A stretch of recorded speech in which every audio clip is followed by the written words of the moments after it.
Hello friend, সবাই কেমন আছো? আশা করছি খুব ভালো আছো। তো আমি সকাল সকাল উঠে বাসি কাজ করে সেরে নিয়ে প্রথমে স্নান করে নিলাম। স্নান করে ঠাকুর পুজো করে নিয়ে প্রথমে জামা কাপড়গুলো মিলে দিয়ে তারপর চা খেতে চলে এসেছিলাম। চা আমি অবশ্য খাই না, তো আমার ঠান্ডা লেগেছে, গলাটা ব্যথা করছিলো বলে তাই চা করে একটু খাচ্ছিলাম। তাড়াতাড়ি করে চাটা খেয়ে নিচ্ছিলাম রান্না বসানোর জন্য। তো আমি চালটা নিয়ে নিচ্ছি, আমাদের 4 গ্লাস চাল নিলেই হয়ে যায়। তো চালটা নিয়ে যাওয়ার পর আমি চালটা ধুয়ে চলে এসেছি। আমাদের টাইম করে জল, তো জলটা ছাড়া ছিল, তার জন্য আমি চটপট করে চালটা ধুয়ে নিলাম। 3-4 বার করে ভালো করে ধুয়ে জলটা পরিষ্কার করে নিয়েছি। তারপরে হাঁড়িতে চালটা দিয়ে দিয়েছি। হাঁড়িতে চালটা দিয়ে দেওয়ার পরে আমাদের হাঁড়ি যাতে না খালি হয়ে যায়, হাঁড়িটা যাতে ধোয়ার সময় চট করে উঠে যায়, তার জন্য একটু কাদা মাখিয়ে নিচ্ছিলাম হাঁড়িতে। চারিদিকে ভালো করে কাদা মাখিয়ে নিচ্ছিলাম।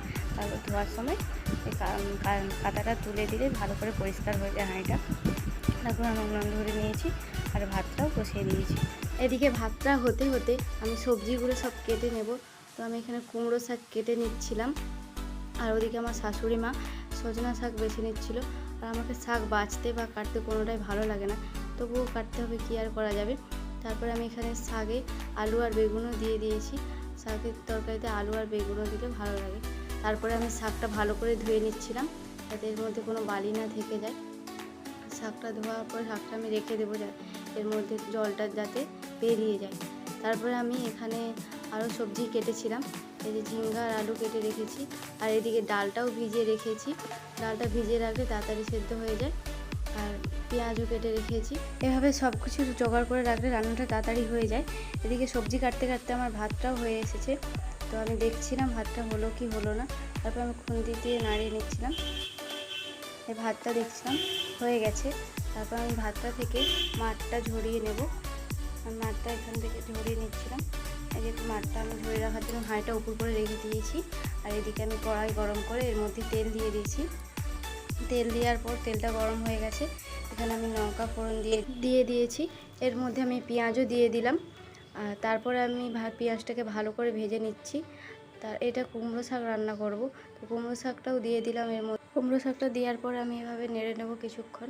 তারপরে আমি এর মধ্যে নুন, হলুদ আর লঙ্কা গুঁড়ো দিয়ে দেবো। তারপরে এটাকে আরও কিছুক্ষণ নেড়ে নেব, ভালো করে ভেজে নেব শাকটাকে। এভাবে ভেজে ভেজে রান্না করলে শাকটা ভালো হয় খেতে। তো আমি কিছুক্ষণ ধরে এটা ভেজে নিচ্ছি। তারপরে আমি এর মধ্যে জল দিয়ে দেব। জল দিয়ে এটাকে সিদ্ধ করার জন্য চাপা দিয়ে রেখে দেবো। তারপর চাপা সিদ্ধ হতে হতে আমি এদিকে সরষাটাও বেটে নেব ভালো করে। সরষাটা বেটে নেওয়ার পর এটা বাটিতে আমি এবার বেটে নিয়ে রেখে দেব। তো ওদিকে আমি দেখব সিদ্ধ হলো কি না শাকটা। আমি ঢাকনা খুলে দেখছি, শাকটা এভাবে নাড়িয়ে আমি দেখে দিচ্ছিলাম আলু টলু সব সিদ্ধ হয়েছে কিনা। তো সব কিছু সিদ্ধ হয়ে গেছিলো ঠিক মতো। সরষাটা আগে থেকে দিইনি, কারণ সরষাটা প্রথম থেকে দিলে তরকারি তেতো হয়ে যায়। তো আমি লাস্টে নামানোর কিছুক্ষণ আগে সরষাটা দিয়ে শাকটাকে নামিয়ে দেবো। এভাবে কিছুক্ষণ নেড়ে নিয়ে শাকটা তো আমাদের শাকের তরকারি রেডি হয়ে গেছে। তারপর আমি ঝিঙ্গা আলুর তরকারিটাও করে নিচ্ছিলাম। তো এভাবে সরষা বাটা দিয়ে কিছুক্ষণ নেড়ে নিয়ে এর মধ্যে জলটা দিয়ে দিলাম যাতে সেদ্ধ হয়ে যায়। তো আমাদের এটা সেদ্ধ হতে থাক। বেশ কিছুক্ষণ সেদ্ধ হওয়ার পর এটাকে আমি নামিয়ে নিয়েছি। আর এদিকে ঝিঙ্গা আলুর তরকারিও রেডি।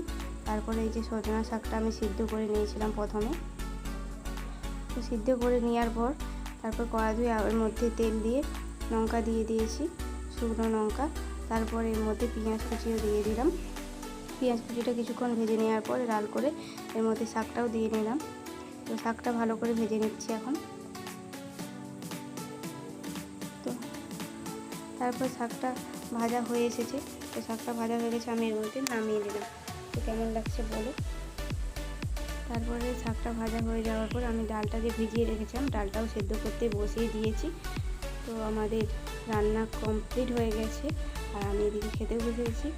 আমি এদিকে খেতে থাকি, তোমরা আমার চ্যানেলটাকে সাবস্ক্রাইব করে দিও আর ভালো লাগলে লাইক কমেন্ট শেয়ার করে দিও।